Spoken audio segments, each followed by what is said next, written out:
All right, let's talk about the potato. But I don't want you to think of it as just, a side dish. I want you to think about it as a critical piece of global technology. It's this biological engine that feeds billions of people. But here's the catch.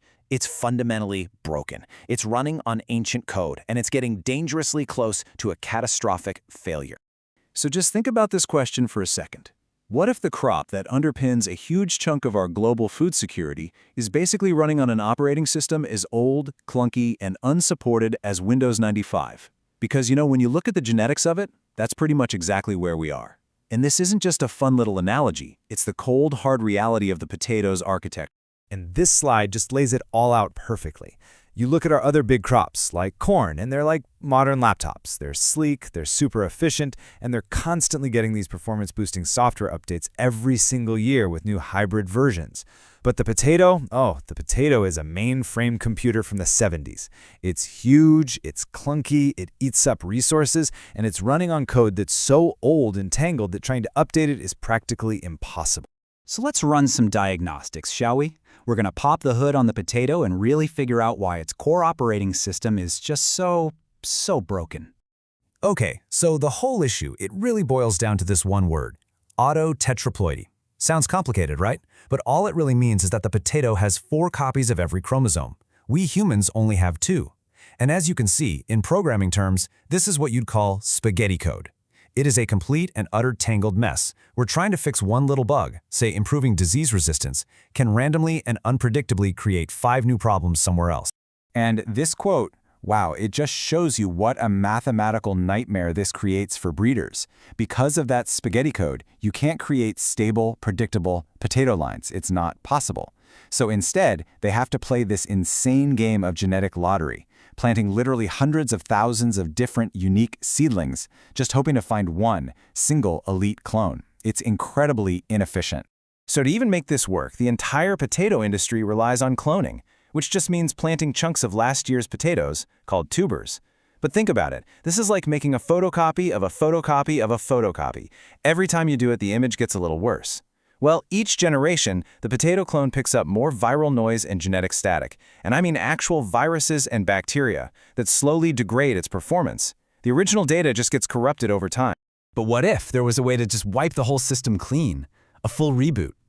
Well, to do that, you have to go back to the source. You have to find where the potato's original, cleaner source code was first written. So the solution turns out to be pretty radical. We have to ditch this clunky tetraploid desktop computer we've been struggling with for centuries and switch to its ancestral laptop version. These are much simpler, diploid potatoes. They only have 2 sets of chromosomes, and they still grow wild in the Andes. They run on much cleaner, much more manageable code. Now, switching to this simpler hardware is a huge first step. But for decades, there was still a lock on the system. It was like we had the right computer, but we didn't have the password. We needed a key, a kind of master hack, to unlock its full potential. And this is where a lot of incredible innovators, like the folks over at Heron, come into the picture. They've been working for years, piecing together this complex puzzle of how to pull off this massive genetic jailbreak for the entire industry. And here it is. This is the key. It's called the Sli Gene. And you can think of it as the ultimate jailbreak. You see, these simpler diploid potatoes, they naturally have a kind of digital rights management, or DRM, built in that prevents them from pollinating themselves. The Sli gene completely disables that DRM. It's like finding the master password. It grants breeders root access to the potato's genetic operating system for the very first time. And with that root access, everything changes. Breeding is no longer a lottery. It becomes deterministic engineering. It's a clear process. You start with one of those simple diploids, you use the Sli gene to let it self-pollinate, and then you do that for several generations. That process purges all the hidden bugs and bad code. Then, once you have 2 perfectly clean, stable parent lines, you cross them, and you create a powerful, predictable F1 hybrid, a potato that has the absolute best traits of both parents. Now, that's the genetic revolution, but it leads to an equally massive revolution in the real world, in logistics. And this is where the numbers start to get, well, frankly, a little insane. So right now, today, to plant just 1 hectare of potatoes, that's about 2.5 acres, farmers need 2,500 kilograms of those old seed tubers. That's 2.5 metric tons. You literally have to buy, ship, and plant the weight of a car. But with this new hybrid system, you don't plant tubers anymore. You plant tiny little true potato seeds. And to plant that exact same hectare, you now need 25 grams. No, that is not a typo. 25 grams. It is a tiny packet of seeds that you can hold right in the palm of your hand. I mean, this table just drives the point home. The difference is staggering. We're talking about a mass reduction of 99.99%. Your transport method goes from a giant freight truck to a simple airmail envelope. The shelf life jumps from maybe 9 months to over 10 years.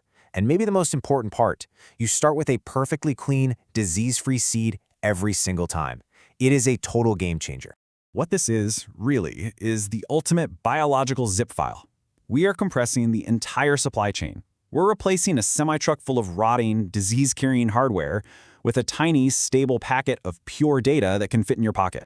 So yeah, this is some seriously cool tech. But why should you really care about all this? Because the impact here goes way beyond the farm. This is about fundamentally rebooting our entire global food system. Just take a look at this yield gap. In the developing world, a farmer is lucky to get maybe 8 tons of potatoes per hectare because they're stuck using those old, degraded, diseased tubers. Meanwhile, in developed nations, they get 40 tons.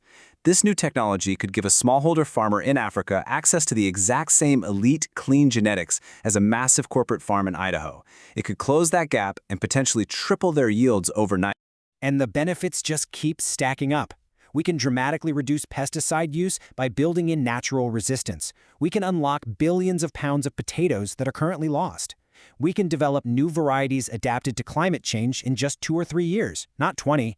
And those clean seeds, they act like a biological firewall, resetting disease back to zero every single planting season. So when you get right down to it, this is so much bigger than just a better potato. This is a new blueprint for building a cleaner, a lighter, a more agile, and a more fair food system for the entire planet.